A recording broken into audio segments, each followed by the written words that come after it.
Hola otra vez. En esta grabación quiero tratar el tema de Lilith o la luna negra. Ah,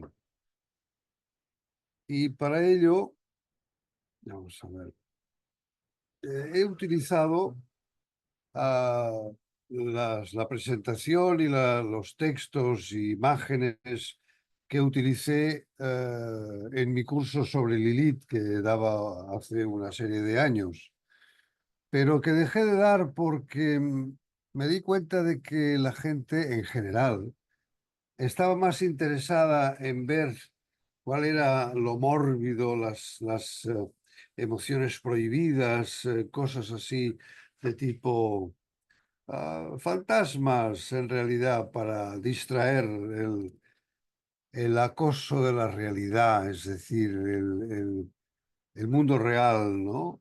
Es muy concreto y tal vez demasiado, y por tanto preferimos distraernos mirando para otro lado y como que no existe ese otro lado porque es imaginación, nos aburrimos y entonces vamos a buscar este tipo de distracciones de lo oscuro. Finalmente lo dejé de dar el curso, pero voy a utilizarlo aquí en esta presentación. ¿Qué os parece si empezamos en forma de denuncia sobre, en la astrología, al igual que en innumerables manifestaciones de la actividad humana, con la intención de dominar a la gente, utilizamos el arte de la manipulación empleando diversas dosis de miedo, o bien calculadas o no. Es decir, mm, en toda actividad humana existe esta, este deseo de dominar a los demás para sacar provecho de ellos o convirtiéndolos como esclavos o esclavos distinguidos, es decir, con un traje de corte, un coche, una casa, unas vacaciones y todo eso, esos son esclavos distinguidos, ¿no? Y en astrología, bueno, debido a la desregulación que he hablado siempre, de la desregulación de astrología, pues bueno, cada uno, ¿verdad?, se emplea la carta natal para diversas manipulaciones de este estilo. Además de la leyenda de Lilith, que es una leyenda demonizada con intención, a propósito. Hay otras muchas más cosas en la carta natal que también merecen mi repulsa total, ¿no? O sea, porque repulsa por la intención que tienen de meter miedo a la gente. Meter miedo a la gente para sacar provecho de la gente. Ya sea vender fácil, cobrar las cartas natales montando ahí una serie de recetas, como me habréis oído a mí decirlo muchas veces, o por lo que sea, para ponerse medallas o yo qué sé. Además de la leyenda de Lilith, hay lo que se llama las casas ocultas o cargadas de algo siniestro, además a propósito, ¿no? La casa 8, la casa 12, la casa 8 con esa connotación de la muerte, como si nos fuéramos muriendo cada día, ¿no? Nos morimos una vez al día y mientras vivimos, pues vivamos, ¿no? O la casa 12, la casa oculta, las cárceles, los hospitales, estas historias. Y en algunos casos, depende de quién, ¿verdad? Pues entonces o ya se introduce en el tema de las reencarnaciones o el árbol genealógico para condenar a la propia persona que acude a su consulta. Es que, claro, como en el árbol, pues tú tenías esta historia, ahora te toca, ¿no? Y por supuesto la carga plutoniana. La primera vez que lo oí no sabía qué querían decir. Carga plutoniana. Hombre, Plutón es un asteroide planeta, ¿verdad? Un planetoide pequeño, excéntrico. Y ahí le hemos cargado, bueno, cantidad de cosas. Y luego el grado 29. El grado 29, también. Creo que hablo una de las grabaciones o tengo preparada una grabación sobre esto. Ah, etcétera, ¿no? Pronósticos de catástrofes, en fin, de todo. Ah, pero, hombre, no sé, el género humano ya es así, ¿no? ¿Verdad? Esto funciona de esta manera, ¿no? Para manipular a la gente, para obtener de la gente algo que no obtendrías de forma pidiendo las cosas normalmente, ¿no? Vamos a ver, el tema de Lilith es muy simple. Todas las órbitas, la mayoría de las órbitas después de, como lo demostró Johannes Kepler, em, son elípticas, son elipses, no son circunferencias. Si fuera una circunferencia, habría un solo centro que es el centro de la circunferencia. Pero como son elipses, ese centro se desgloba en dos. Uno, que es el centro donde está el planeta. Aquí, en el caso de la Tierra y la Luna, esto es la Tierra y la Luna gira alrededor de la Tierra en una órbita elíptica, ¿no? Vale, pues una órbita elíptica, donde tenemos un foco de esta elipse, está la Tierra y el otro, no hay nada, no hay nada.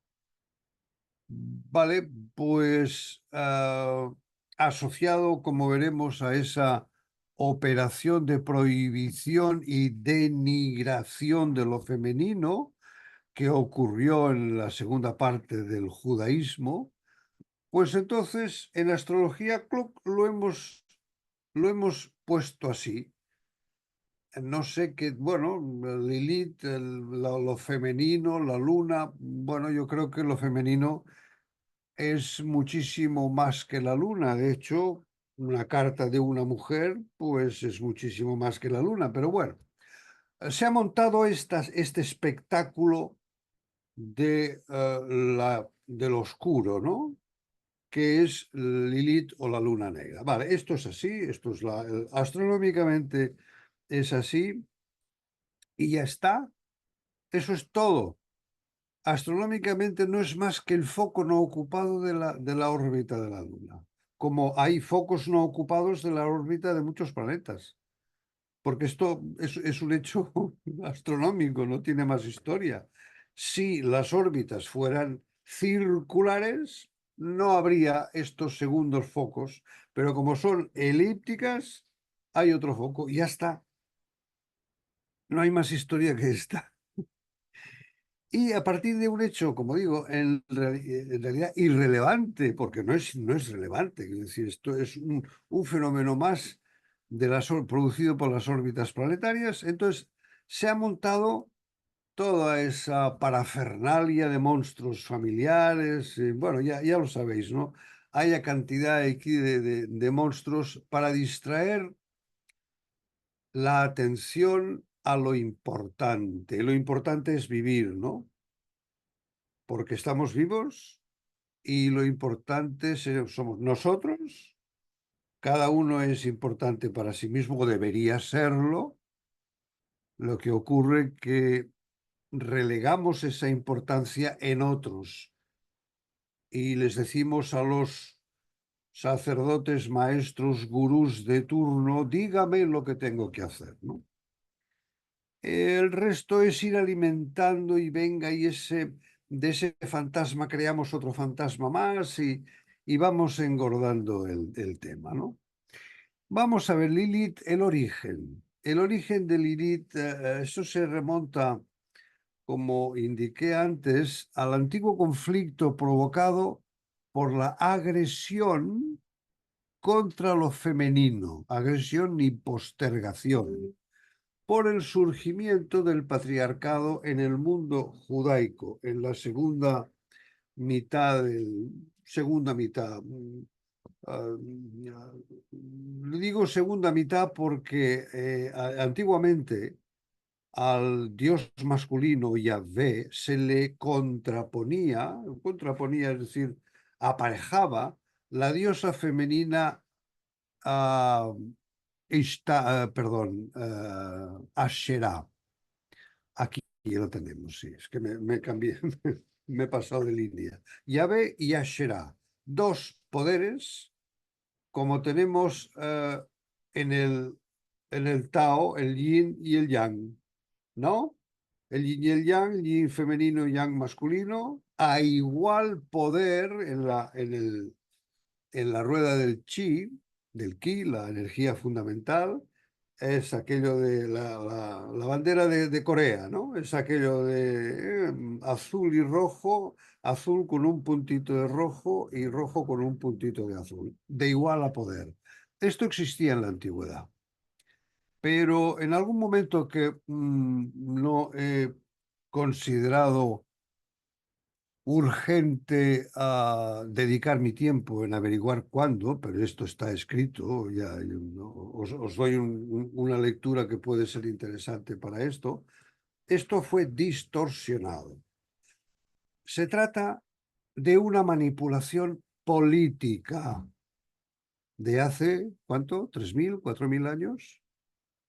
Porque resurge esto es con el surgimiento del monoteísmo, que ya es mucho más antiguo que la tradición judía, porque esto, recordemos al faraón rebelde, Akenatón, aquel que se le pinta con una caracterología muy alargada, o sea, no era el típico faraón, el Ramsés II, ¿verdad? Que vemos en todos los postales turísticas de Egipto. No, no, esta era otra historia, ¿no?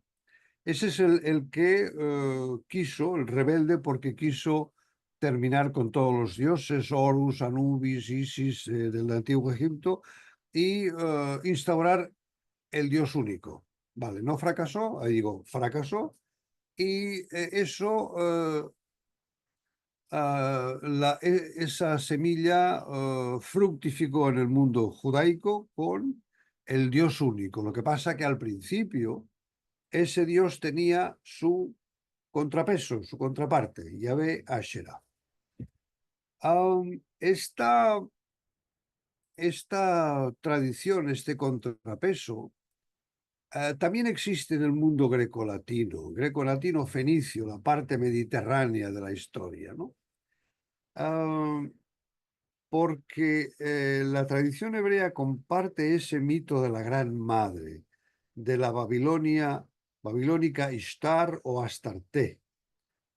Ah, cosa que ya viene de la prehistoria, porque el ser humano prehistórico se dio cuenta de que la mujer era el origen de la vida. Una vez fecundado el óvulo, sí, hombre, hace falta un espermatozoide para fecundar el óvulo. Por tanto, el origen podría ser masculino, sí, vale, ok. Y luego el óvulo es femenino. Pero eso es ah, en dos partes muy diferenciadas, pero que se unen en una sola para crear vida. Cosa que esto un niño de 6 años, lo que acabo de decir, ya lo empieza a intuir esto, ¿no? Entonces, este es el origen de todo, es la tierra madre, lo que en Grecia sería Gea, ¿no? Gea que fue fecundada por Urano, el creador de las especies.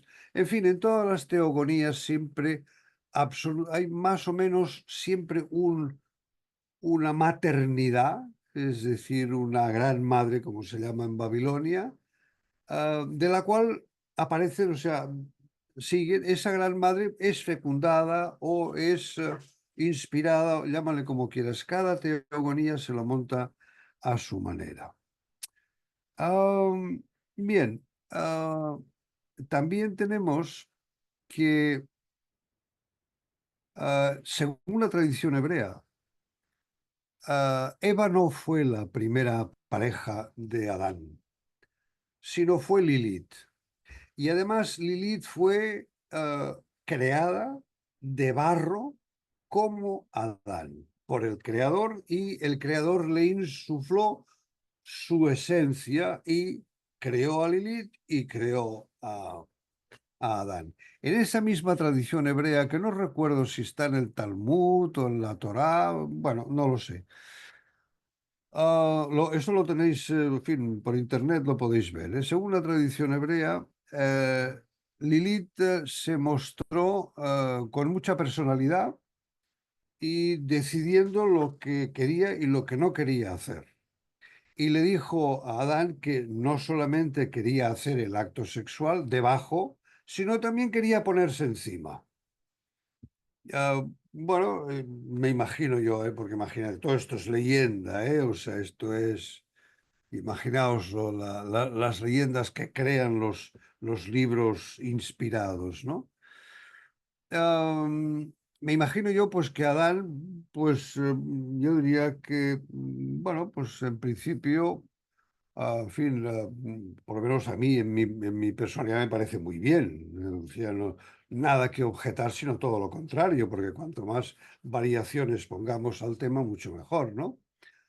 Pero eso, vamos a seguir con la leyenda, llegó a oídos del creador y al creador no le gustó. No le gustó por una razón muy sencilla, porque de una mujer rebelde o con personalidad y que decide lo que quiere hacer, esa mujer inspira a que el hombre también sea rebelde y haga lo que le va bien. Y eso al creador de un paraíso terrenal, en otras palabras, una granja de ovejitas disciplinadas, que no protestan, que comen del comedero, se portan bien, ¿no? Bueno, nos han enseñado que los niños tienen que portarse bien, etcétera. Pues eso al creador no le gustó. Y entonces montó la operación Eva. Primero expulsa a Lilith del paraíso, además de expulsarla, le acompaña con lo que siempre el poder acompaña a este tipo de operaciones, que es la demonización. O sea, desprestigio, rumores, calumnias, todo este tipo de cositas, ¿verdad? Que, bueno, siempre va muy bien para machacar a la gente, para acabar con un gran político, hay unos cuantos en la historia, ¿no? Am, y además con los cuernecitos, ¿no? Si hace unos años ahora ya no tanto, ya no veo tantos cuernos por internet.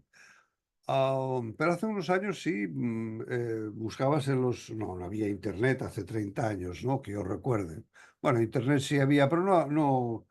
Internet sí, o sea, la cuestión de escribir por internet, sí, pero no había esa facilidad de obtener información, pero en enciclopedias o en diccionarios y tal, pues Lilith era la demoníaca, porque en los textos bíblicos, no judaicos, bíblicos, ahí se monta una historia bastante difícil, ¿no? Entonces, la operación, digo, fue pues mala, perfecto, necesitamos una mujer sumisa, no libre ni con personalidad, no, porque entonces eso no va a funcionar. Porque si la mujer, digo, es libre, pues el hombre invitará a su compañero pues también a ser libre, ¿no? Y decir, oye, a ver, ¿no? ¿Cómo podemos funcionar de una forma autónoma? Y eso es lo que no le interesa a una granja de ovejitas, ¿no? Con lo cual, pues ya está, fácil, se le extrae una costilla al propio Adán y de esa costilla se crea Eva. Vale, esa es la tradición, ¿no? Y simplemente se creaba la sumisa. Entonces, es interesante, también lo estudio un poco más adelante, lo negro. Am, es crear algo que no existe, como estas prohibiciones, esto no existen, se han creado, ¿no? La parte es crear lo oscuro, lo negro, no es más que la ausencia de luz. En fin, no tiene más historia. El tema es eso, hacerlo prohibido, mórbido. Es hacerlo condenado. Porque lo oscuro es simplemente oscuro y cuando no hay luz, pues está oscuro y está, no tiene más historia, ¿no? Y ahí está un poco el tema de todo esto, porque fijaros que son operaciones, están muy bien orquestadas, ¿no? Son manipulaciones muy bien hechas, o sea, de libro, ¿no? porque finalmente Lilith, el nombre Lilith simplemente es lo oscuro, pero lo oscuro ah, es oscuro, es decir, no hay luz, o sea, pues, le pones una luz y ya está, ¿no? Pero lo que interesa es a lo oscuro y a cargarle, con esa carga plutoniana que decía antes, y a cargarle con algo denigrante, malo, ¿no? Este es el tema, porque finalmente no tendría por qué ser así. Vamos a ver un poco, como os decía aquí, he puesto algunas de las diapositivas que he utilizado yo en mi curso. La gran diosa, la diosa madre fue derrocada y expulsada. Finalmente es el triunfo patriarcal del dios masculino, como si Dios tendría que tener sexo. Yahvé, Dios Padre, Allah, en fin, las tres religiones, las tres grandes religiones, judaísmo, cristianismo e islam. Vale, hay una cosa que menciono aquí, que algunos aspectos de la diosa madre se les permitió sobrevivir en forma domesticada. La forma domesticada de María, María la sufriente, la madre del hijo, ¿no? Bueno, luego un voto en el Concilio de Trento a Jesús de Nazaret se le hace divino, ¿no? Y por eso la madre es madre de Dios, por un voto, ya lo sabéis esta historia, ¿no? Del Concilio de Trento. Hay una cosa interesante también aquí, el tema de las vírgenes negras. Tenemos una en Montserrat muy conocida. El que tengan esa pintura negra, porque esto se colora la madera, pues se pinta de negro, eso viene de la alquimia, de la fase de lo que se llama en alquimia las putrefacciones, que son cuatro, porque cuatro son los elementos, fuego, tierra, aire y agua. Cuatro putrefacciones, pero de esas cuatro putrefacciones, de la obra alquímica al negro, surge el oro, la plata o el platino. Eso fue una operación que a lo largo de los siglos, dijéramos, la tradición natural, la verdad natural, fue mantenida por gente que quiso mantenerla, o sea, resistentes, supervivientes. Y las vírgenes negras es una de esas hitos en la historia, de decir, oiga, aquí hay algo. Las vírgenes negras las encontráis en España, hay un montón, en lugares muy especiales, especialmente en el románico, en el arte románico. El arte románico también tiene una cantidad de insubordinación civil, desobediencia civil, porque hay toda una serie de iconografía, especialmente en los capiteles de las iglesias románicas, aquellas gárgolas, aquellas plantas y otras muchas más cosas. Si os entretenéis a mirarlo, yo hice el Camino de Santiago también mirando, estudiándome la iconografía del románico. Es decir, a lo largo de la historia se ha mantenido, ah, en mi opinión, esa es la verdad natural. La verdad natural que protesta contra esa manipulación de lo oscuro. Es una protesta. Y esa protesta, como los trovadores, ¿no? El trovar clus de los trovadores que no eran más que supervivientes de la masacre hacia los albigenses, ¿no? Los cátaros, ¿no? Eran otros supervivientes que sobreviven la esencia del conocimiento, ese núcleo del núcleo que está en la esencia de cada ser humano, eso sobrevive a lo largo de la historia. Es como el agua. Puedes ponerle barreras a un río, puedes ponerle lo que quieras, pero el agua encontrará el camino y como se atribuye también una frase a Sócrates, el conócete a ti mismo, que finalmente el conocimiento, como el agua, no lo puedes destruir, porque imaginaros las grandes opresiones que han tenido las iglesias multitudinarias, han tendido a conformar a estructurar, a conducir, a condicionar a la gente, pero no han conseguido porque todavía sobrevive esto y seguirá sobreviviendo siempre. Esta es, no sé si es un acto de fe o un convencimiento interno, ¿no?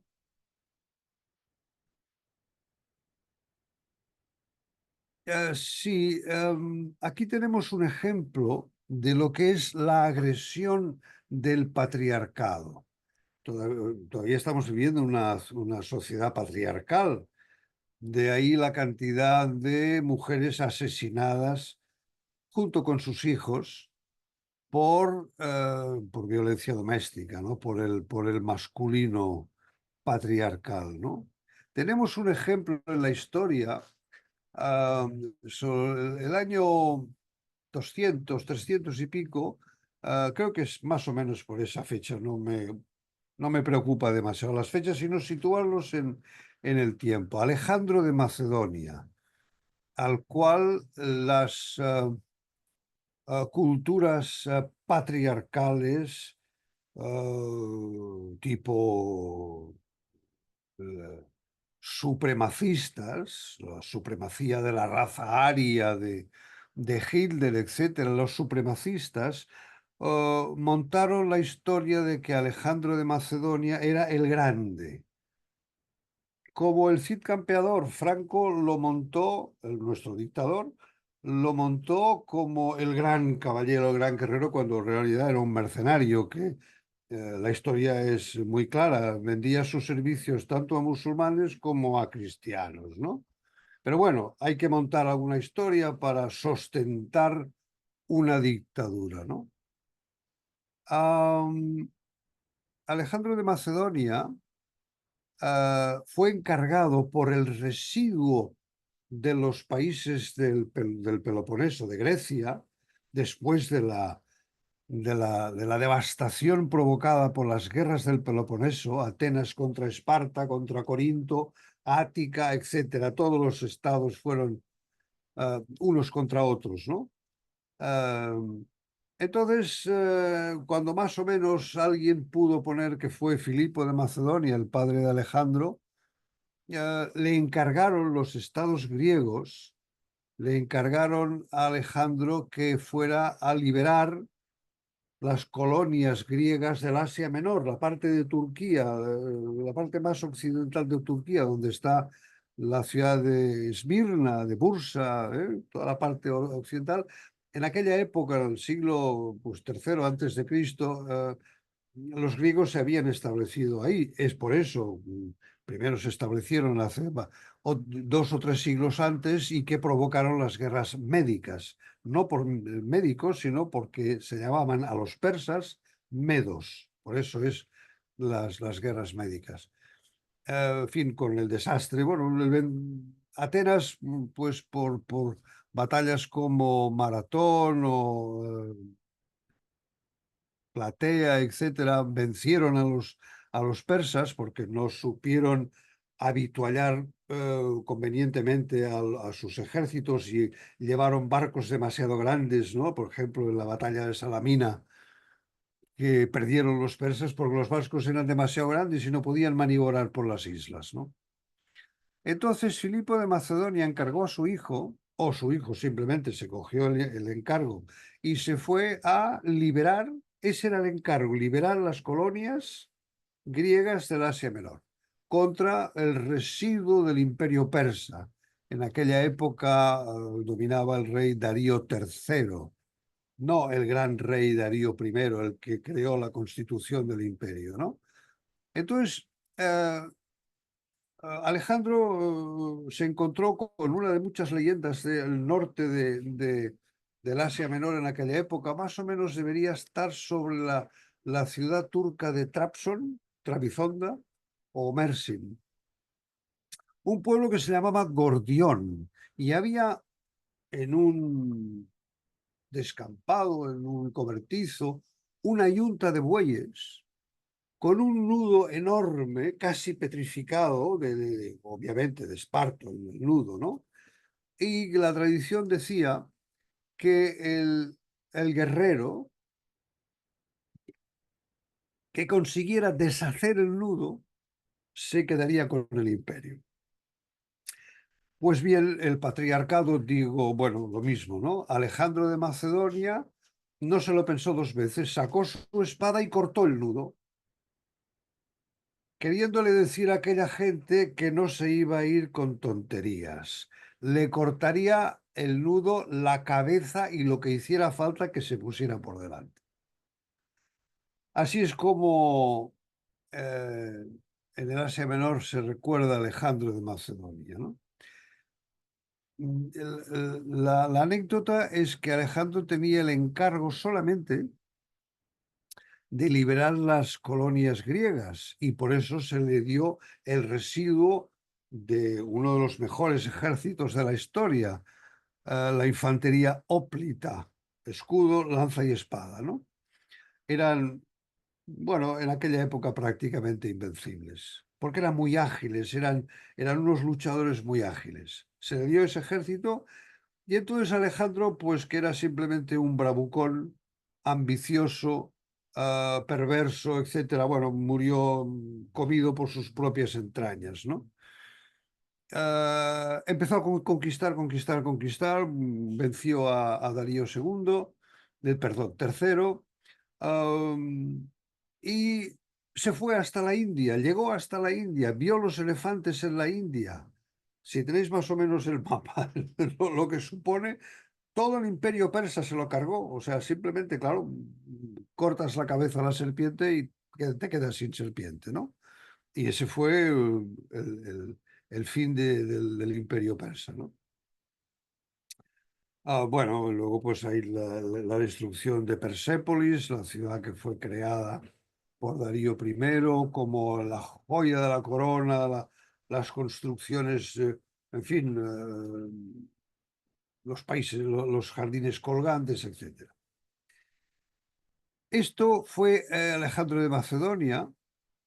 Ah, el tema es que, como he insinuado antes, pero ahora me gustaría decirlo, la constitución del Imperio Persa, que está escrita en una especie de cilindro achatado por los extremos, con escritura cuneiformes de cuña, ¿no? En arcilla, ¿no? No debe tener una cosa así, ¿no?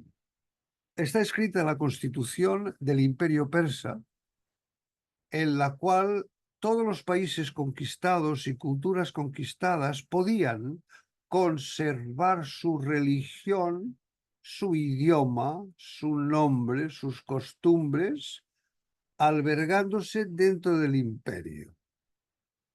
Me llamó bastante la atención cuando conocí este tema, porque eso fue Oriente. Ah, relacionando cosas, podría ser que el imperio persa fuera la madre, la gran madre, esa que alberga a todos sus hijos dejándoles que hablen su lengua y su tradición, a lo que el imperio romano fue al padre, al patriarcado. Porque el imperio romano arrasó con todo, nombres, idiomas, etcétera, todo, unificándolo en su honor, Roma. Solamente importaba Roma. O sea, y la religión, los dioses romanos, bueno, eso, no, en fin, fue bastante folclórico, ¿no? Copiaron los dioses a los griegos, les pusieron su nombre y adelante, ¿no? Esa es un poco lo que se me ocurrió pensar en esa dualidad, porque básicamente sobre esa época, ah, en Babilonia tenemos un mito arqueológico que son las puertas de Ishtar. Babilonia era una ciudad que le pasaba un río por en medio, era una ciudad pues amurallada, obviamente, porque todas tenían que estar amuralladas, y en ese río habían no recuerdo ahora si era el río o una carretera que atravesaba toda la ciudad, habían dos puertas, las puertas de Ishtar, era como una apertura Por eso me sugiere, o sea, probablemente pues sea también mi necesidad también de encontrar alguna luz, no al final del túnel, porque el final del túnel puede quedar muy lejos, sino una luz aquí y ahora.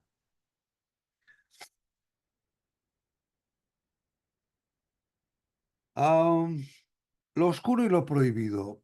Permitámonos un momento de reflexionar en algo. En física clásica de bachillerato,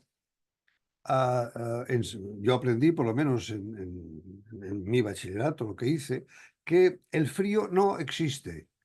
El frío es ausencia de calor. Luego aprendí en la carrera que el calor viene provocado por la agitación molecular, lo que se entiende por energía cinética molecular. Cinética es de acción, cinemática, la palabra latina, que es acción, ¿no? Tanto energía cinética molecular igual a calor. Ah, por tanto, eso es todo. El frío es ausencia de calor y la oscuridad es ausencia de luz. Fijaros la perversión que ha hecho el poder a lo largo de los siglos de lo natural, de la gran madre, la tierra. Imaginaros lo que hemos hecho de esta tierra, en fin. Pero es interesante constatar que la oscuridad no es más que ausencia de luz.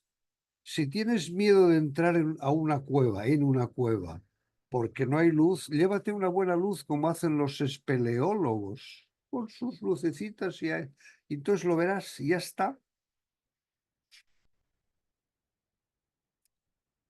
Construimos fantasmas, todos los fantasmas que se nos ocurren, pero como los fantasmas no existen, solo existen en nuestra mente neurótica. Como decía Fritz Perls, el creador de la Gestalt, todos somos neuróticos. Y este es la constatación, la prueba, una de las miles de pruebas de esto, ¿no? Creamos fantasmas y nos creemos que existen, este es el problema. Creemos que existen nuestros fantasmas. Um, Miedo a la oscuridad, obviamente.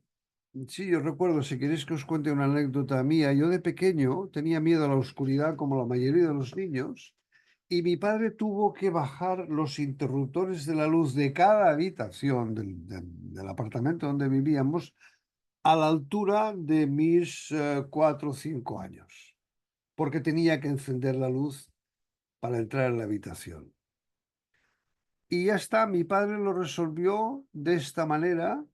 Más que resolver, no, simplemente fue no exagerar las cosas. Es aquello, niño, no tengas miedo, es la tontería más grande del mundo. Bueno, no es una tontería decirle, niño, no tengas miedo, porque lo que estamos pretendiendo es que nos deje en paz, que nos deje tranquilos hacer nuestras actividades, lo que sea, incluso también trabajar, ¿eh?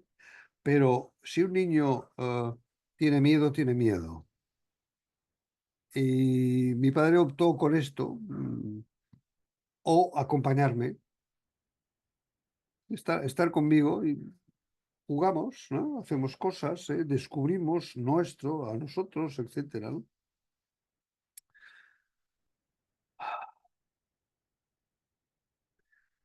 Y el ejemplo que me dio mi padre, pues es el que yo acostumbro a poner en muchas maneras, ¿no? El miedo es atávico, quiero decir antiguo, porque desde la prehistoria el ser humano ha utilizado el miedo para dominar a los demás.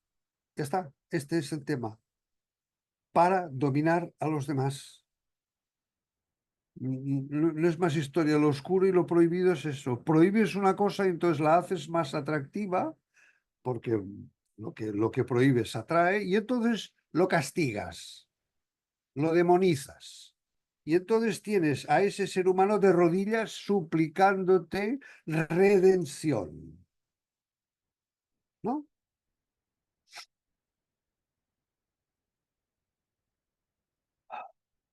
Lo demoníaco procede de la prohibición de las sensaciones naturales, porque la oscuridad forma parte de la luz, forma parte. La noche forma parte del día. ¿Es que la noche ha de ser mala y el día ha de ser bueno? ¿Por qué? Entonces, vamos a ver cómo interpretamos Lilith.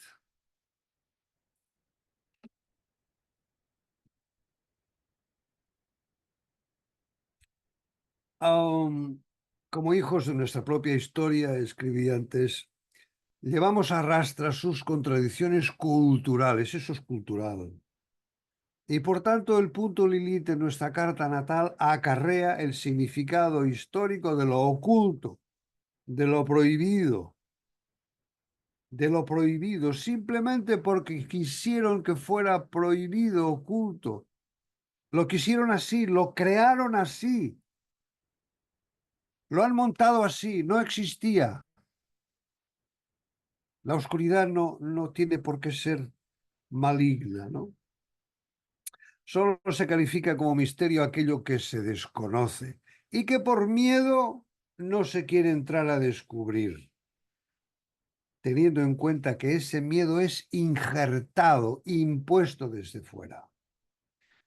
A veces en el mundo científico nos toca recordarnos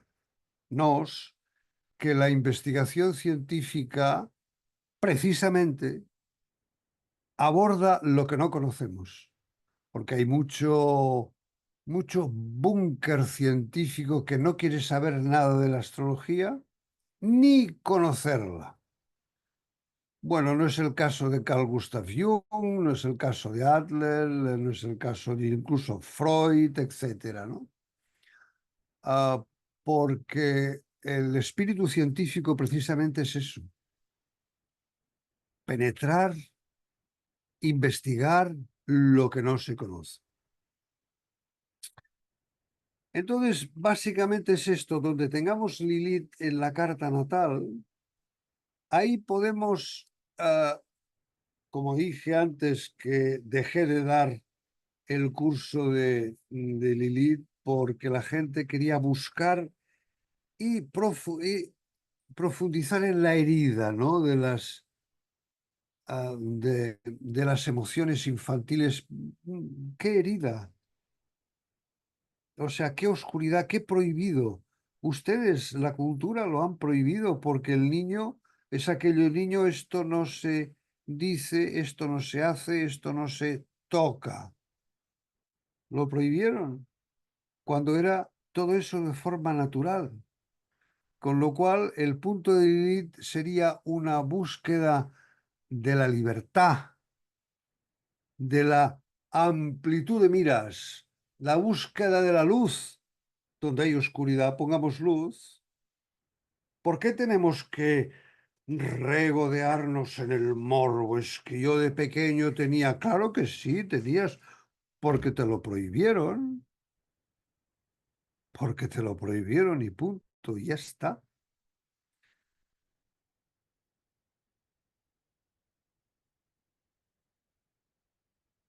Am, ¿Cómo vamos a estudiar, o propongo yo estudiar a Lilith en la carta natal? En primer lugar, tal como dijimos en la anterior grabación, la grabación 7, que igualmente que como los nodos lunares no tienen dimensiones, es decir, no existen, porque solo son una coordenada, nos las hemos inventado. Asimismo, Lilith no existe, es el punto oscuro, el punto no oscuro, el punto no ocupado de la elipse, ¿no? Por tanto, ah, tampoco para mí, en mi opinión, progresar o transitar Lilith para mí no tiene ningún sentido, porque no existe. ¿Cómo vas a trabajar con algo que no existe, progresándolo, funcionándolo, no. Lo que puedes ver en Lilith, o en esos puntos, es una dirección, un hito, un cartel. Y en el caso de Lilith es, por ejemplo, en la carta de una mujer, Lilith indica dónde, en qué casa, cómo, en qué signo puede expresar su feminidad auténtica. Recordemos que Lilith fue expulsada del paraíso precisamente por querer disfrutar de su feminidad, de su cuerpo. Y en la carta de un hombre indica en casa dónde y por signo cómo puede buscar o descubrir su pareja ideal, su compañera ideal, ¿no? Pareja, llamamos, sea quien sea, ¿no? Por lo que dije de que Adán, cuando se le quitó a Lilith y se le puso la mujer sumisa, que solo se podía obedecer a lo que decía el de arriba, ¿no? Pues claro, ya no era divertido. Y por eso Adán, el masculino, ansía durante todos estos milenios encontrar a Lilith. Lo que voy a hacer ahora, lo que hago ahora es un poco atrevido y pido disculpas por eso. Am, en la línea de nodos, en la grabación 7, puse aquí los pares Aries Tauro, perdón, Aries Libra, Tauro Escorpio, todos los pares de signos, o bien casa 1, casa 7, casa 2, casa 8. He pensado de no hacerlo, precisamente para no volver a alimentar esa deformación cultural que consiste en dar las cosas masticadas, respuestas rápidas, concretas, concisas, que luego el lector petrificará en forma de receta, bloqueando su pensamiento. Con lo cual yo aquí os invito a pensar, a deducir, a sentir. Por ejemplo, Lilith de una mujer en casa 1 es casa 1, ¿cuál es? ¿Qué es casa 1? Repasen los apuntes de astrología. Casa 1 es el nacimiento, ¿no? ¿Y el nacimiento qué es? Es una persona que sale del cuerpo materno y aparece físicamente, ¿no? Eso es la casa 1. Aparece físicamente y a lo largo de toda la vida esa casa 1 seguirá siendo cómo nos ven los demás o cómo queremos que nos vean. Ya sabéis, el efecto espejo, ¿no? Todo lo de fuera es un espejo y yo me miro en el espejo. Pero si no me miro en el espejo, yo no me puedo ver a mí. Y ese es el truco de la casa 1. ¿Ah? Vale, casa 2 lo que necesito. Con lo cual, Lilith en casa 2, yo tengo Lilith en casa 2, ¿no? En la carta de un hombre es que, hombre, yo necesito una compañera que, con la cual podamos sentirnos cómplices, una Lilith, no una Eva sumisa. Quiero sentirme cómplice, tú y yo, nadie más que nos mande, nos ordene y nos ponga de rodillas con el pecado. Esos casados para un hombre y para una mujer, ella es lo que necesita, es su feminidad libre, auténtica, como le salga. ¿Eh? Para no comer tiempo, pues entonces hacer lo mismo. Pero bueno, yo os invito a hacerlo vosotros o vosotras. Hacerlo, pensar, deducir, equivocaros. Equivocaros no es que os desee que os equivoquéis, al contrario, lo que deseo es que disfrutéis de la información que produce el haberos equivocado. Porque la información, el crecimiento es inestimable. O sea, es lo mejor que podéis hacer es equivocaros, ¿no? Algunos apuntes bibliográficos. eh, He hablado, no he hablado, pero está escrito en las diapositivas. Joël de Gravelines era una astróloga de la época de las grandes heroínas del siglo XX, tipo Simone de Beauvoir, tipo, en fin, unas cuantas, ahora no me salen los nombres, pero eran las heroínas, las primeras feministas. No hace falta que lea esto, os lo puedo enviar si me lo pedís, pero podéis hacer una copia de aquí y lo tenéis, ¿no? El retorno de Lilith, ella como era francesa, el título en francés es Le Retour de Lilith. Después tenemos al libro capital de la feminidad, ya lo conocéis. Y si no lo conocéis, bueno, no os perdáis más esta preciosa joya de la feminidad, de la mujer auténtica, la mujer salvaje que dice la autora, ¿no? La mujer auténtica, sí, sí, salvaje, sí, yo, ¿no? Soy yo. Lo de las antiguas brujas que fueron condenadas precisamente por eso, por su discapacidad de desobediencia civil. Y luego, esto sí que lo he dicho, lo he apuntado, si queréis más información sobre la Gran Madre, leer a Robert Graves, uno de los, el que se fue popularizado por la serie de televisión Yo Claudio, uh, que eso le dio fama y dinero, pero realmente sus investigaciones fueron mucho más profundas y esto es un libro de consulta, La diosa blanca. Y muchas gracias por vuestra atención otra vez. ¿Qué he escrito aquí? Sí, es una dedicatoria. Fíjense cómo miramos hacia otra parte cuando se trata de las grandes manipulaciones que han ocurrido en la historia. Miramos hacia otra parte, sí, con impotencia, obviamente, pero y si miramos directamente, a lo mejor podemos aprender algo. Muchas gracias por vuestra atención y seguimos trabajando en esta actualización de la astrología.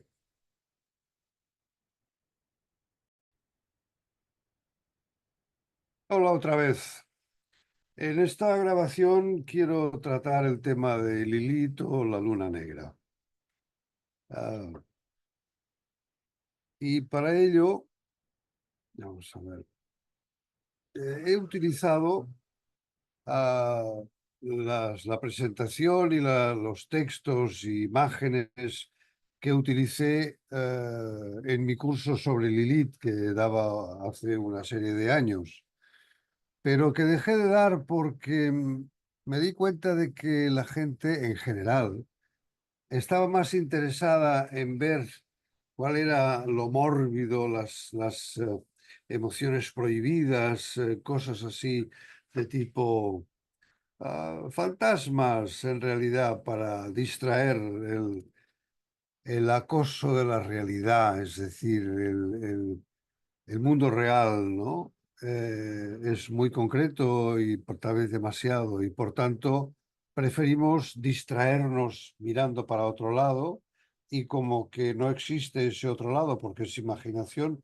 nos aburrimos y entonces vamos a buscar este tipo de distracciones de lo oscuro. Finalmente lo dejé de dar el curso, pero voy a utilizarlo aquí en esta presentación.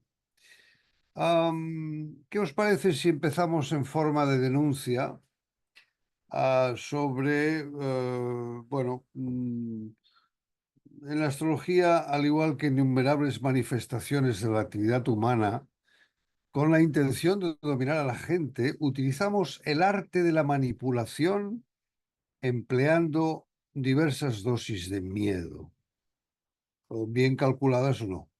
Es decir, mm, en toda actividad humana existe esta, este deseo de dominar a los demás para sacar provecho de ellos o convirtiéndolos como esclavos o esclavos distinguidos, es decir, con un traje de corte, un coche, una casa, unas vacaciones y todo eso, esos son esclavos distinguidos, ¿no? Y en astrología, bueno, debido a la desregulación que he hablado siempre, de la desregulación de astrología, pues bueno, cada uno, ¿verdad?, se emplea la carta natal para diversas manipulaciones de este estilo.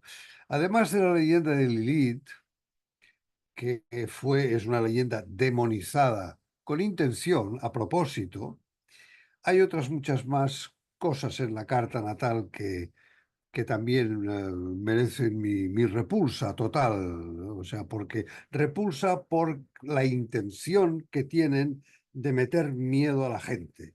Meter miedo a la gente para sacar provecho de la gente.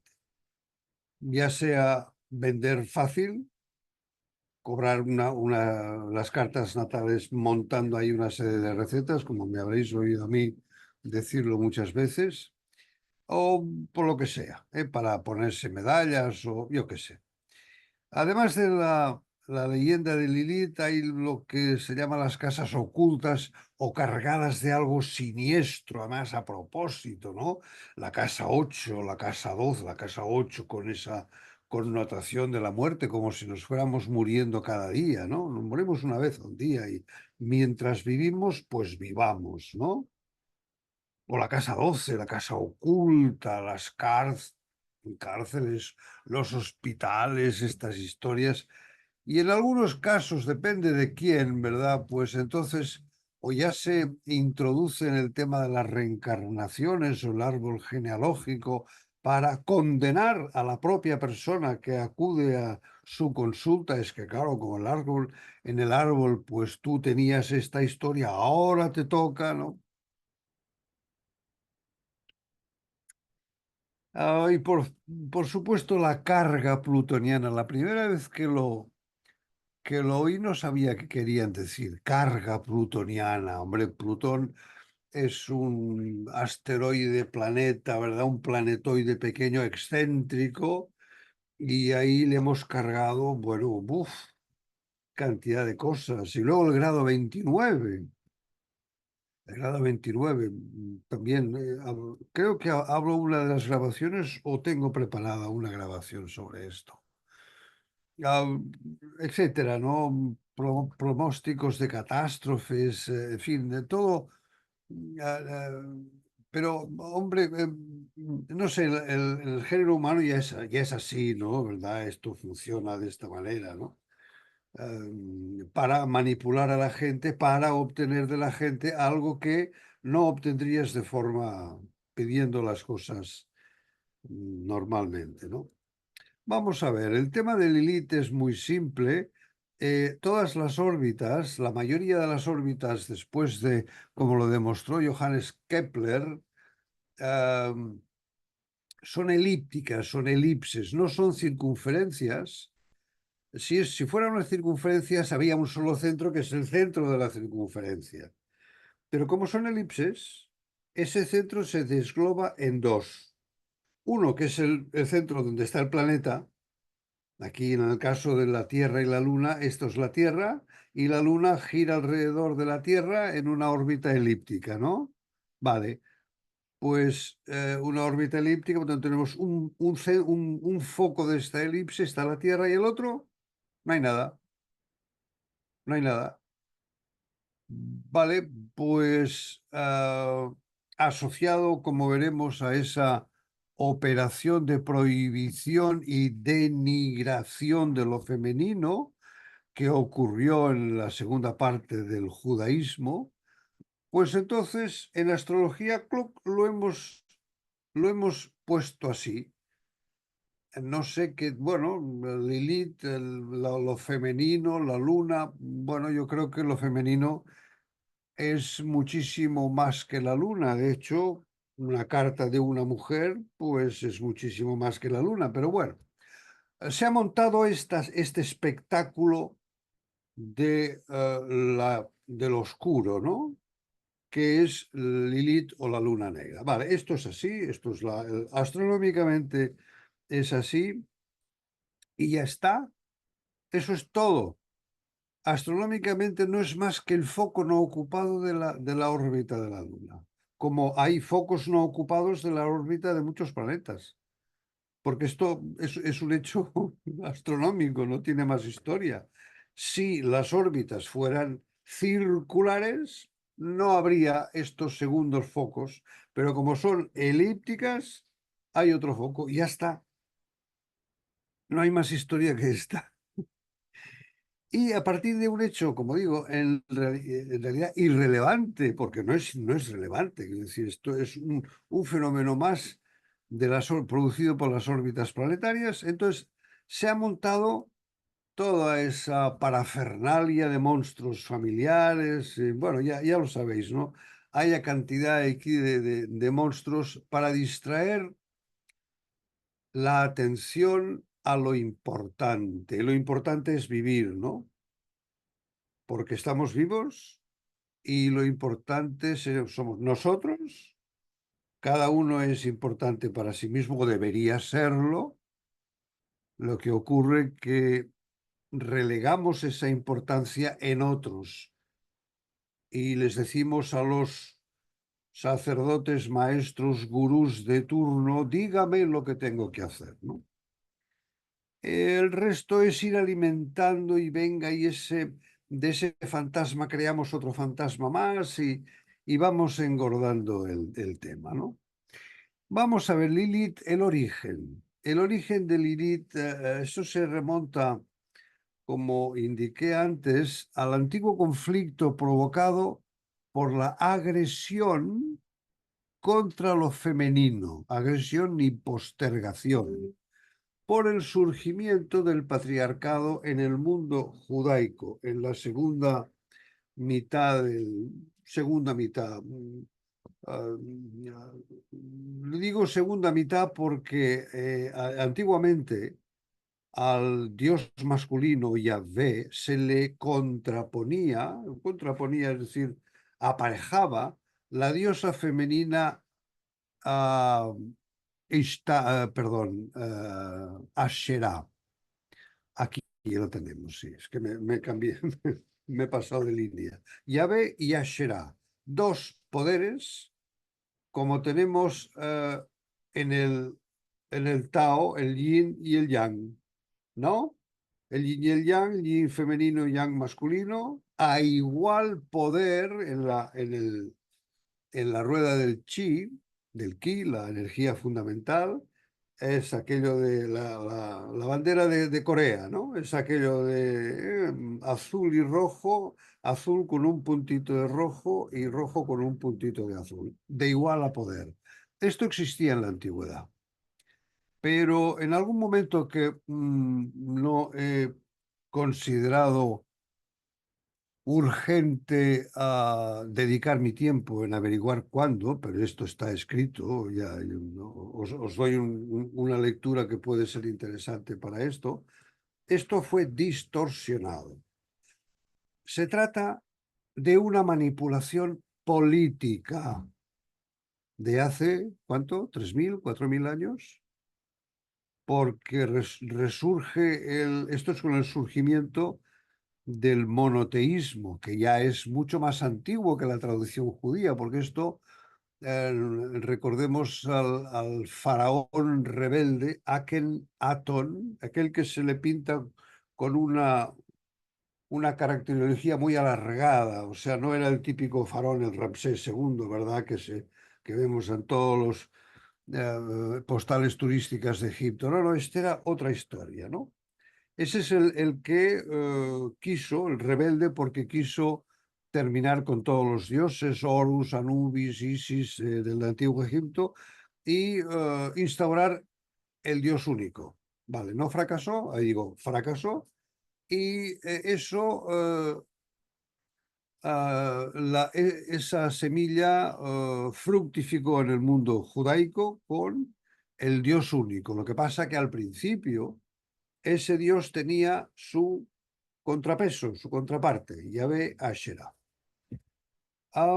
Esta, esta tradición, este contrapeso, también existe en el mundo grecolatino fenicio, la parte mediterránea de la historia, ¿no?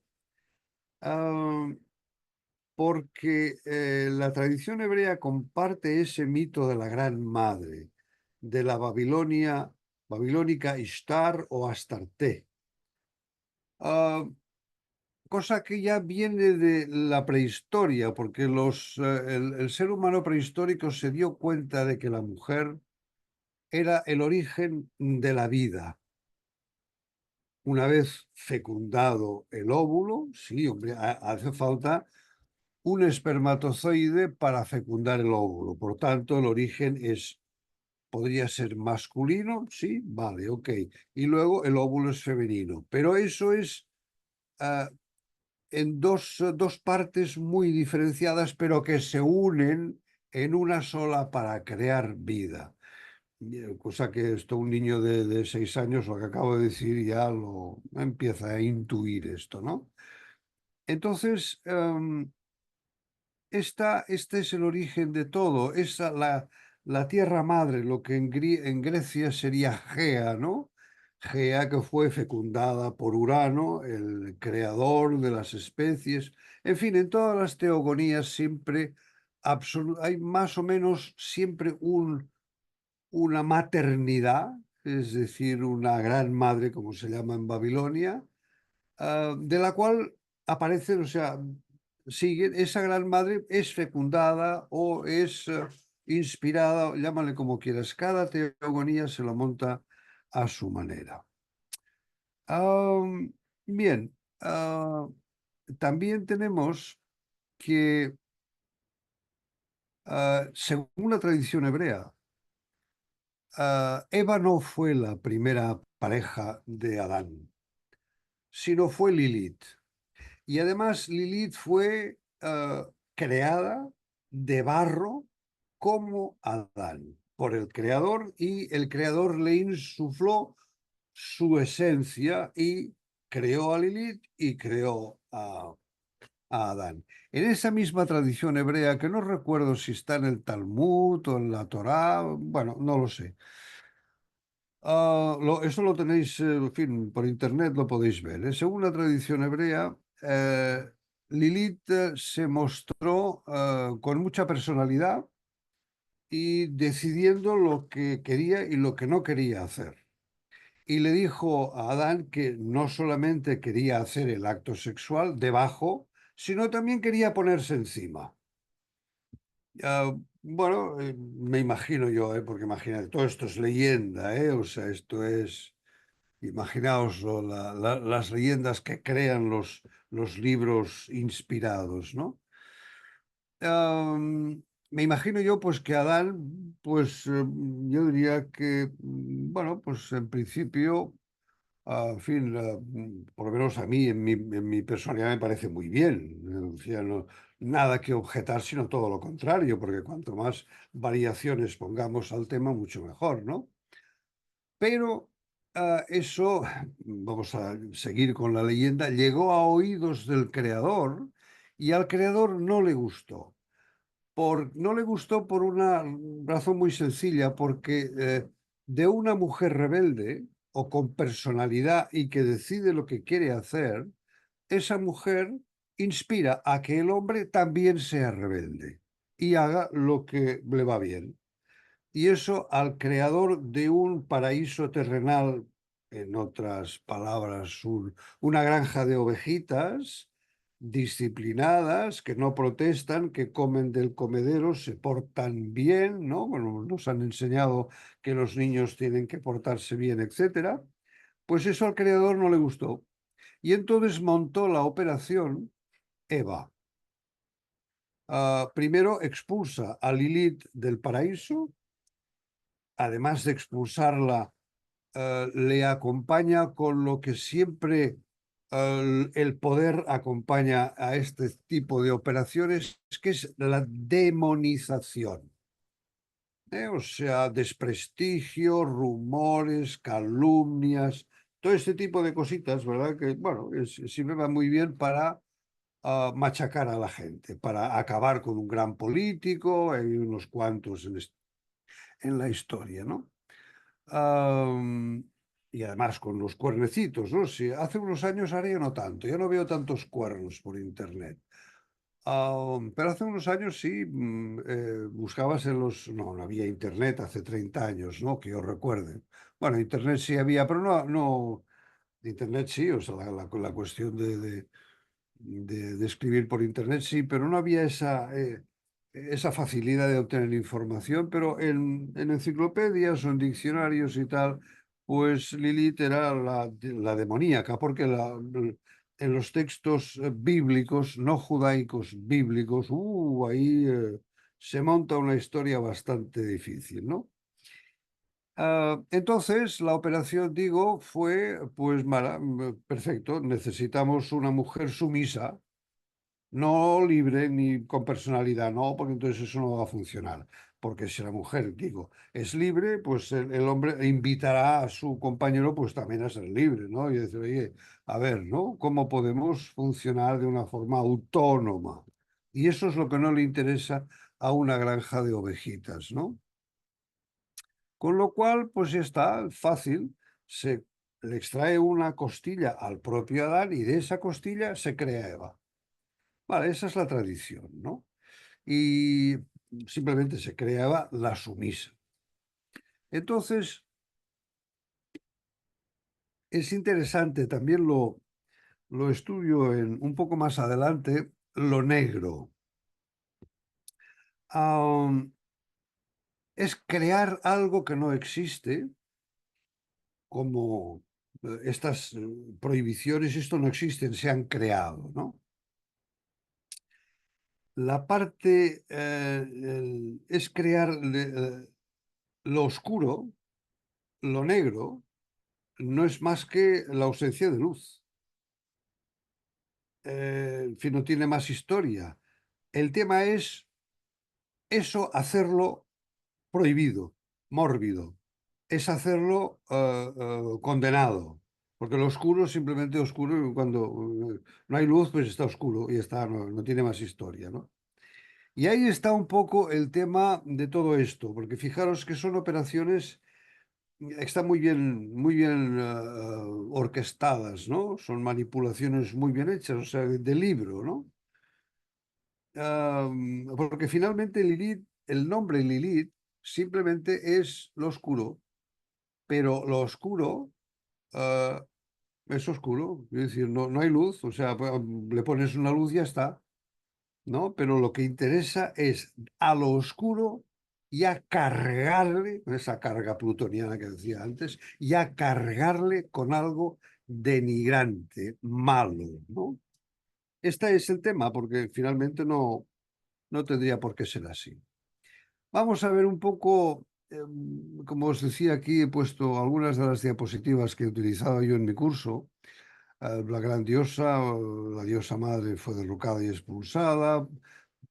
Finalmente es el triunfo patriarcal del dios masculino, como si Dios tendría que tener sexo. Yahvé, Dios Padre, Allah, en fin, las tres religiones, las tres grandes religiones, judaísmo, cristianismo e islam. Vale, hay una cosa que menciono aquí, que algunos aspectos de la diosa madre se les permitió sobrevivir en forma domesticada. La forma domesticada de María, María la sufriente, la madre del hijo, ¿no? Bueno, luego un voto en el Concilio de Trento a Jesús de Nazaret se le hace divino, ¿no? Y por eso la madre es madre de Dios, por un voto, ya lo sabéis esta historia, ¿no? Del Concilio de Trento. Hay una cosa interesante también aquí, el tema de las vírgenes negras. Tenemos una en Montserrat muy conocida. El que tengan esa pintura negra, porque esto se colora la madera, pues se pinta de negro, eso viene de la alquimia, de la fase de lo que se llama en alquimia las putrefacciones, que son cuatro, porque cuatro son los elementos: fuego, tierra, aire y agua. Cuatro putrefacciones Pero eso, de esas 4 putrefacciones, de la obra alquímica al negro, surge el oro, la plata o el platino. Eso fue una operación que a lo largo de los siglos, dijéramos, la tradición natural, la verdad natural, fue mantenida por gente que quiso mantenerla, o sea, resistentes, supervivientes. Y las vírgenes negras es una de esas hitos en la historia, de decir, oiga, aquí hay algo. Las vírgenes negras las encontráis en España, hay un montón, en lugares muy especiales, especialmente en el románico, en el arte románico. El arte románico también tiene una cantidad de insubordinación civil, desobediencia civil, porque hay toda una serie de iconografía, especialmente en los capiteles de las iglesias románicas, aquellas gárgolas, aquellas plantas y otras muchas más cosas. Si os entretenéis a mirarlo, yo hice el Camino de Santiago también mirando, estudiándome la iconografía del románico. Es decir, a lo largo de la historia se ha mantenido, ah, en mi opinión, esa es la verdad natural. La verdad natural que protesta contra esa manipulación de lo oscuro. Es una protesta. Y esa protesta, como los trovadores, ¿no? El trovar clus de los trovadores que no eran más que supervivientes de la masacre hacia los albigenses, ¿no? Los cátaros, ¿no?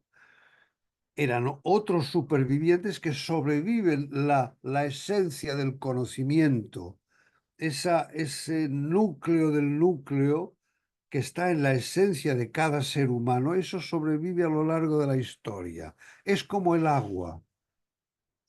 Puedes ponerle barreras a un río, puedes ponerle lo que quieras, pero el agua encontrará el camino y como se atribuye también una frase a Sócrates, el conócete a ti mismo, que finalmente el conocimiento, como el agua, no lo puedes destruir, porque imaginaros las grandes opresiones que han tenido las iglesias multitudinarias, han tendido a conformar, a estructurar, a conducir, a condicionar a la gente, pero no han conseguido porque todavía sobrevive esto y seguirá sobreviviendo siempre.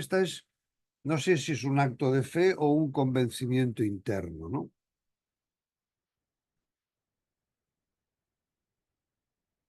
Sí, aquí tenemos un ejemplo de lo que es la agresión del patriarcado.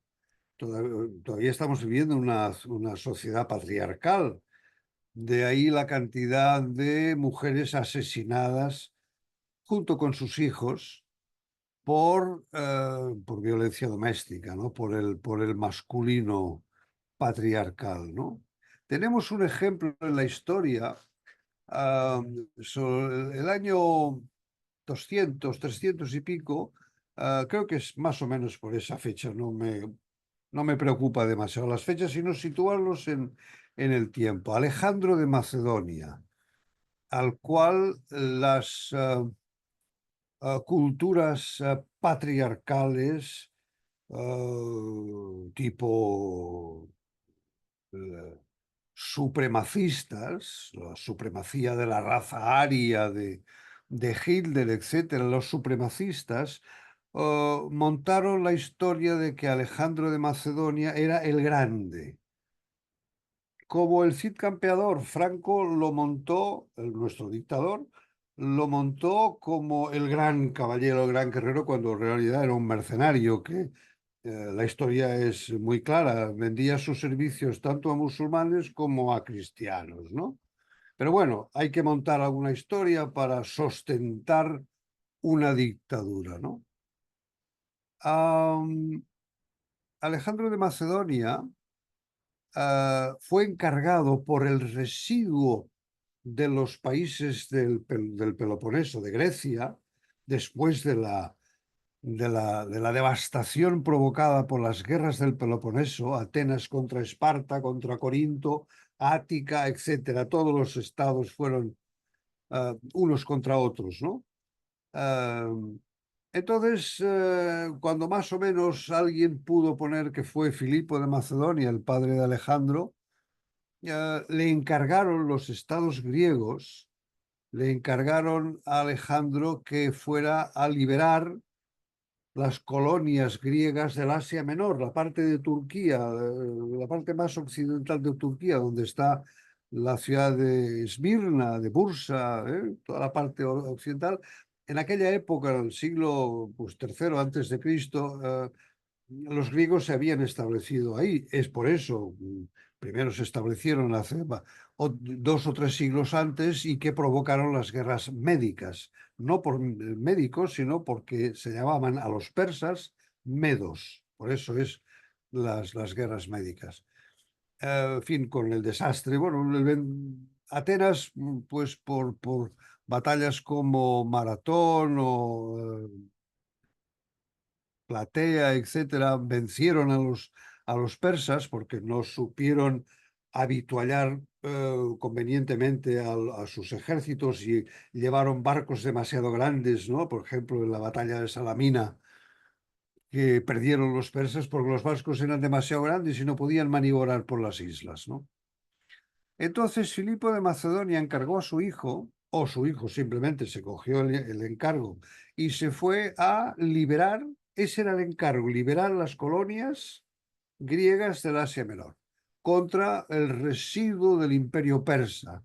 En aquella época dominaba el rey Darío III, no el gran rey Darío I, el que creó la constitución del imperio, ¿no? Entonces, Alejandro se encontró con una de muchas leyendas del norte del Asia Menor en aquella época. Más o menos debería estar sobre la ciudad turca de Trabzon, Trebizonda o Mersin. Un pueblo que se llamaba Gordión. Y había en un descampado, en un cobertizo, una yunta de bueyes con un nudo enorme, casi petrificado, obviamente de esparto, el nudo, ¿no? Y la tradición decía que el guerrero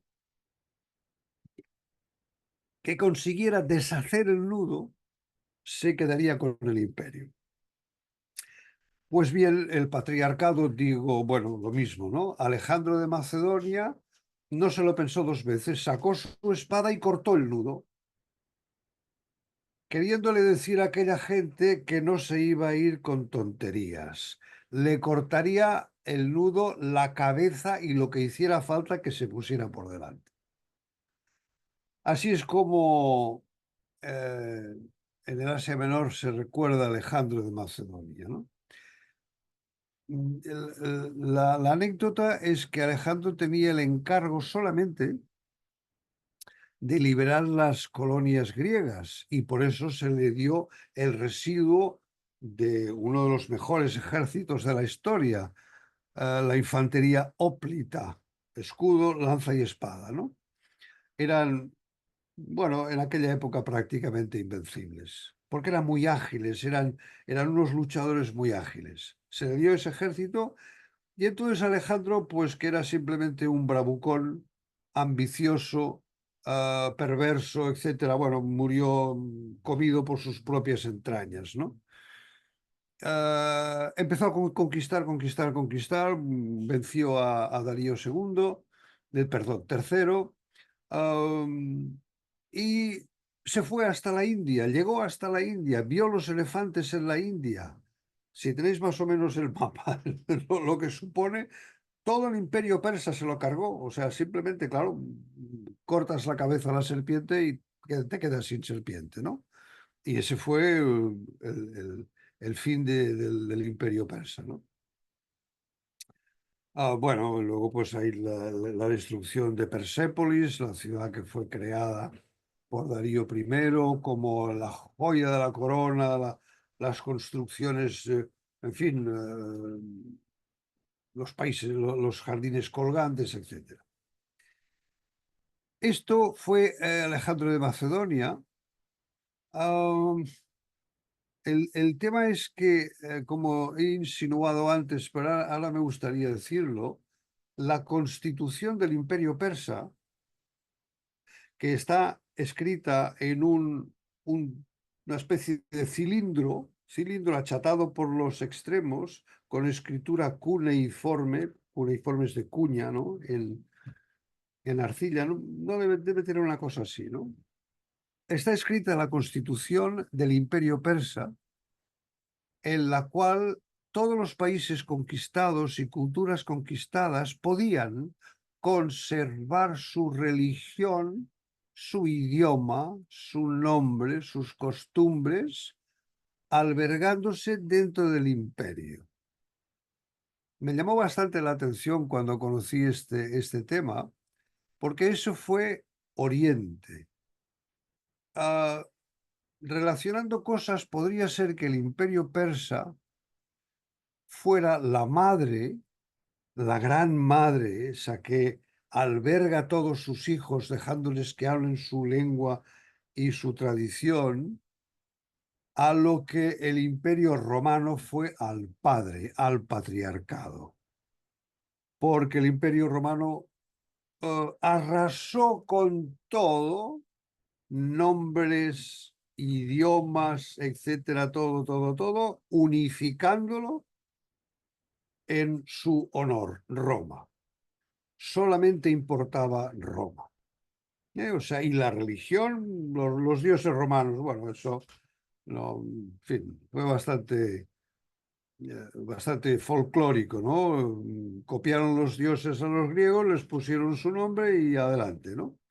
Esa es un poco lo que se me ocurrió pensar en esa dualidad, porque básicamente sobre esa época, ah, en Babilonia tenemos un mito arqueológico que son las puertas de Ishtar. Babilonia era una ciudad que estaba, le pasaba un río por en medio, era una ciudad pues amurallada, obviamente, porque todas tenían que estar amuralladas, y en ese río habían no recuerdo ahora si era el río o una carretera que atravesaba toda la ciudad, habían dos puertas, las puertas de Ishtar, era como una apertura. Por eso me sugiere, o sea, probablemente pues sea también mi necesidad también de encontrar alguna luz, no al final del túnel, porque el final del túnel puede quedar muy lejos, sino una luz aquí y ahora.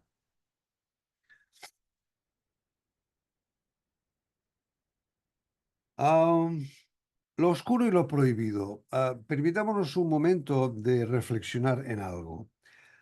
En física clásica de bachillerato, yo aprendí, por lo menos en mi bachillerato, lo que hice, que el frío no existe.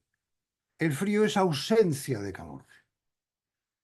Luego aprendí en la carrera que el calor viene provocado por la agitación molecular, lo que se entiende por energía cinética molecular. Cinética es de acción, cinemática, la palabra latina, que es acción, ¿no? Tanto energía cinética molecular igual a calor. Ah, por tanto, eso es todo. El frío es ausencia de calor y la oscuridad es ausencia de luz. Fijaros la perversión que ha hecho el poder a lo largo de los siglos de lo natural, de la gran madre, la tierra. Imaginaros lo que hemos hecho de esta tierra, en fin. Pero es interesante constatar que la oscuridad no es más que ausencia de luz. Si tienes miedo de entrar a una cueva, porque no hay luz, llévate una buena luz como hacen los espeleólogos. con sus lucecitas y entonces lo verás y ya está. Construimos fantasmas, todos los fantasmas que se nos ocurren, pero como los fantasmas no existen, solo existen en nuestra mente neurótica. Como decía Fritz Perls, el creador de la Gestalt, todos somos neuróticos. Y este es la constatación, la prueba, una de las miles de pruebas de esto, ¿no? Creamos fantasmas y nos creemos que existen. Este es el problema. Creemos que existen nuestros fantasmas.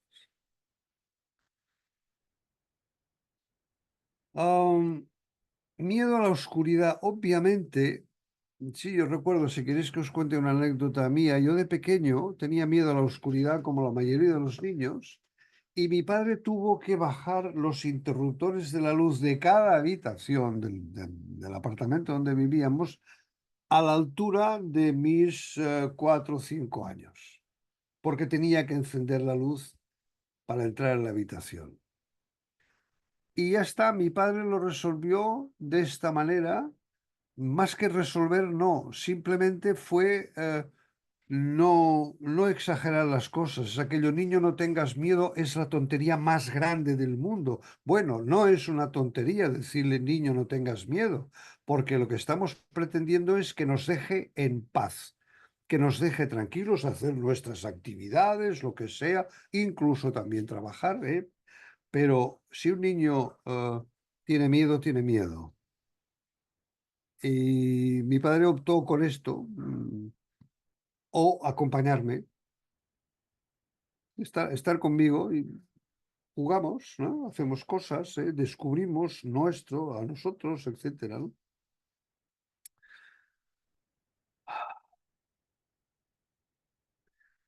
Y el ejemplo que me dio mi padre, pues es el que yo acostumbro a poner en muchas maneras, ¿no?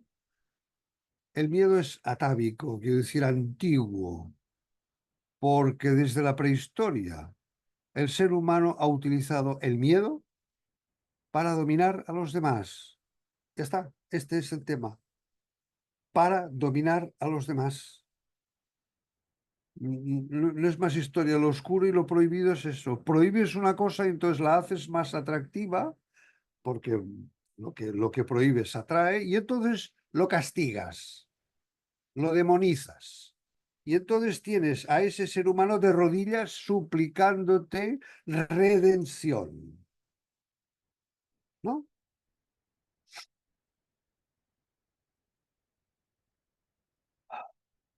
Lo demoníaco procede de la prohibición de las sensaciones naturales, porque la oscuridad forma parte de la luz, forma parte. La noche forma parte del día. ¿Es que la noche ha de ser mala y el día ha de ser bueno? ¿Por qué? Entonces, vamos a ver cómo interpretamos Lilith.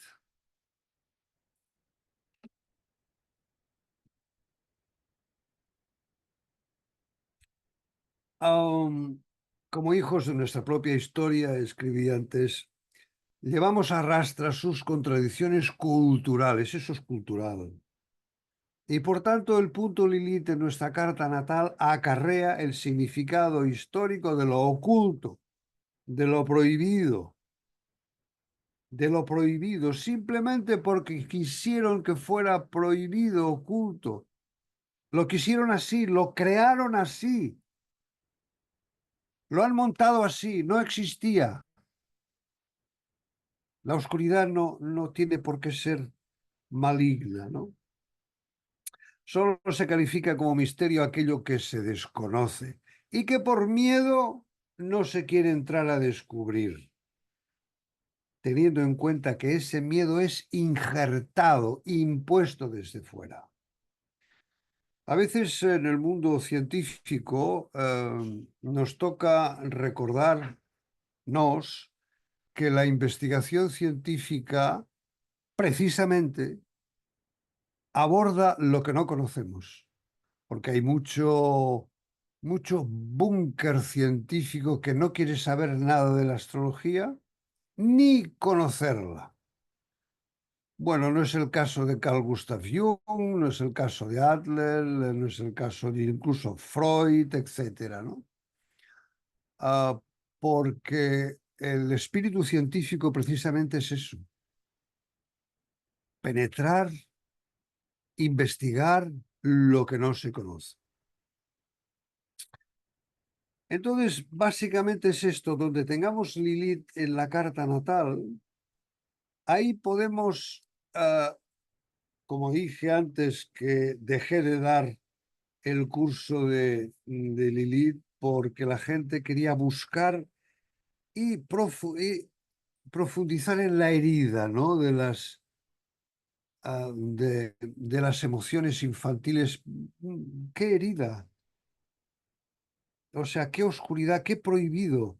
Ustedes, la cultura, lo han prohibido porque el niño es aquello niño, esto no se dice, esto no se hace, esto no se toca.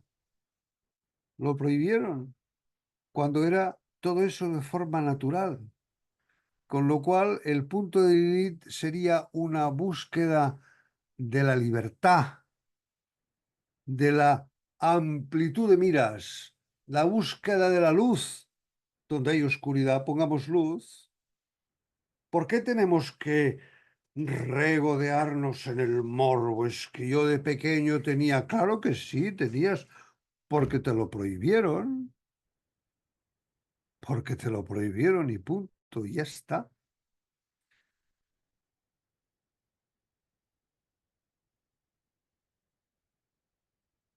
Am, ¿Cómo vamos a estudiar, o propongo yo estudiar a Lilith en la carta natal? En primer lugar, tal como dijimos en la anterior grabación, la grabación 7, que igualmente que como los nodos lunares no tienen dimensiones, es decir, no existen, porque solo son una coordenada, nos las hemos inventado. Asimismo, Lilith no existe, es el punto oscuro, el punto no oscuro, el punto no ocupado de la elipse, ¿no? Por tanto, ah, tampoco para mí, en mi opinión, progresar o transitar Lilith para mí no tiene ningún sentido, porque no existe. ¿Cómo vas a trabajar con algo que no existe, progresándolo, funcionándolo? No, lo que puedes ver en Lilith o en esos puntos es una dirección, un hito, un cartel. Y en el caso de Lilith es, por ejemplo, en la carta de una mujer, Lilith indica dónde, en qué casa, cómo, en qué signo puede expresar su feminidad auténtica. Recordemos que Lilith fue expulsada del paraíso precisamente por querer disfrutar de su feminidad, de su cuerpo.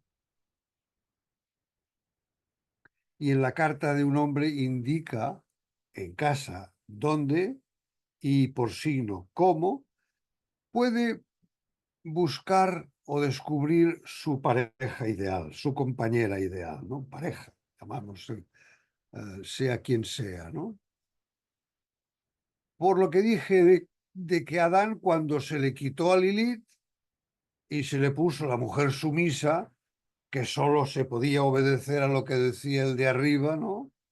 Pues claro, ya no era divertido. Y por eso Adán, el masculino, ansía durante todos estos milenios encontrar a Lilith. Am, lo que voy a hacer ahora, lo que hago ahora es un poco atrevido y pido disculpas por eso. Am,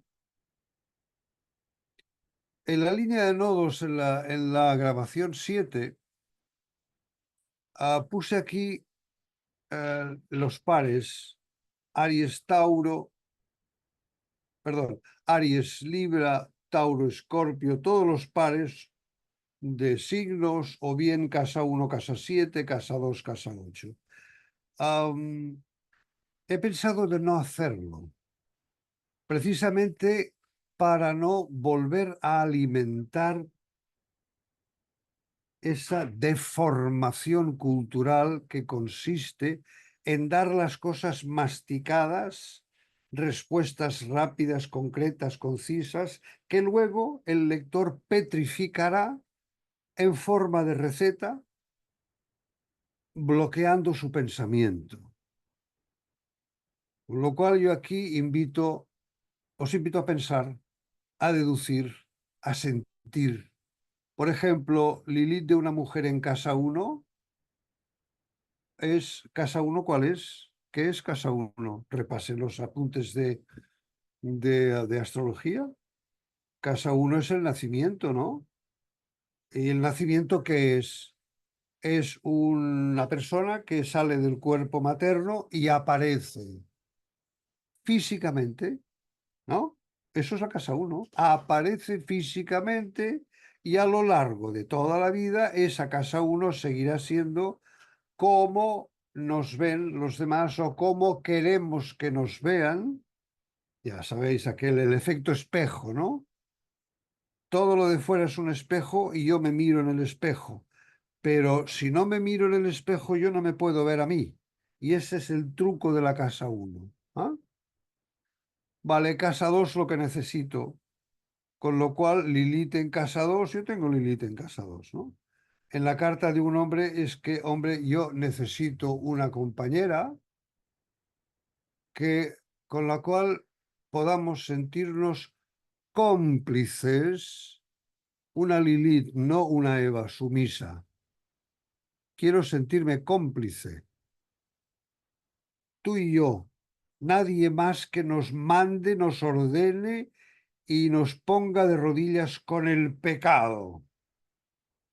Esos casados para un hombre y para una mujer, ella es lo que necesita, es su feminidad libre, auténtica, como le salga. ¿Eh? Para no comer tiempo, pues entonces hacer lo mismo. Pero bueno, yo os invito a hacerlo vosotros o vosotras. Hacerlo, pensar, deducir, equivocaros. Equivocaros no es que os desee que os equivoquéis, al contrario, lo que deseo es que disfrutéis de la información que produce el haberos equivocado. Porque la información, el crecimiento es inestimable. O sea, es lo mejor que podéis hacer es equivocaros, ¿no? Algunos apuntes bibliográficos. eh, He hablado, no he hablado, pero está escrito en las diapositivas. Joël de Gravelaine era una astróloga de la época de las grandes heroínas del siglo XX, tipo Simone de Beauvoir, tipo, en fin, unas cuantas, ahora no me salen los nombres, pero eran las heroínas, las primeras feministas. No hace falta que lea esto, os lo puedo enviar si me lo pedís, pero podéis hacer una copia de aquí y lo tenéis, ¿no? El retorno de Lilith, ella como era francesa, el título en francés es Le Retour de Lilith. Después tenemos al libro capital de la feminidad, ya lo conocéis. Y si no lo conocéis, bueno, no os perdáis más esta preciosa joya de la feminidad, de la mujer auténtica, la mujer salvaje que dice la autora, ¿no? La mujer auténtica, sí, sí, salvaje, sí, yo, ¿no? Soy yo. Lo de las antiguas brujas que fueron condenadas precisamente por eso, por su discapacidad de desobediencia civil. Y luego, esto sí que lo he dicho, lo he apuntado, si queréis más información sobre la Gran Madre, leer a Robert Graves, uno de los, el que se fue popularizado por la serie de televisión Yo Claudio, que eso le dio fama y dinero, pero realmente sus investigaciones fueron mucho más profundas y esto es un libro de consulta, La diosa blanca. Y muchas gracias por vuestra atención otra vez.